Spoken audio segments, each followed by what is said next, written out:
इधर राजधानी जयपुर में खेलों का गढ़ कहे जाने वाले सवाई मानसिंह स्टेडियम में 12 साल पहले साइकिलिंग वेलोड्रम की नींव रखी गई थी। उस समय शहर के साइकिलिंग प्रेमियों में एक आस थी कि अब शहर में भी साइकिलिंग का माहौल बनेगा। वजह भी बड़ी थी क्योंकि पूरे राजस्थान में बीकानेर के बाद ये दूसरा साइकिलिंग ट्रैक राजधानी में बना था। लेकिन वक्त बीतता गया और साथ ही ये खुशी काफूर होती चली गई। लगभग 6 करोड़ की लागत से बना ये ट्रैक वक्त बीतने के साथ साथ जर्जर और वीरान हो चला है। साल 2000 में तत्कालीन खेल मंत्री भंवरलाल शर्मा के द्वारा इस साइकिलिंग वेलोड्रम का उद्घाटन होने के बाद जोर शोर से इस ट्रैक पर अभ्यास शुरू हुआ।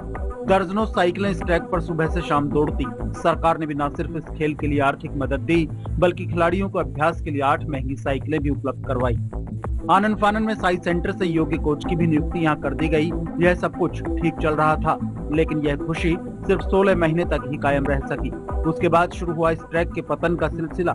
दीवारों पर दरारें पड़नी शुरू हुई, जो समय के साथ बढ़ती चली गई। आलम यह रहा कि हादसे पर हादसे होते रहे और खिलाड़ी चोटिल होते रहे। इतना सब होने के बावजूद ट्रैक की दुर्दशा की ओर किसी का ध्यान नहीं गया।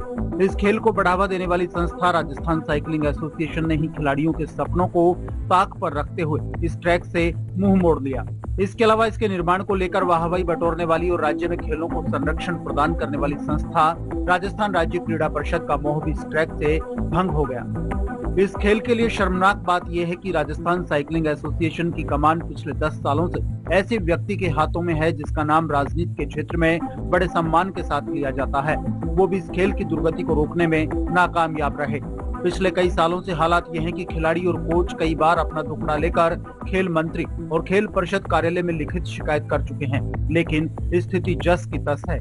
एक और रणजी विजेता क्रिकेट टीम को 1.25 करोड़ का इनाम देने वाला खेल परिषद इस साइकिलिंग वेलोड्रम की सफाई तक करवाने में रुचि नहीं लेता। इसकी मरम्मत तो दूर की बात है, जालियां तोड़कर निकले पेड़ पौधे व कटीली झाड़ियां खिलाड़ियों को अभ्यास करने से रोकती हैं, तो शाम होने के बाद असामाजिक तत्वों का आगमन खिलाड़ियों को भयभीत करता है।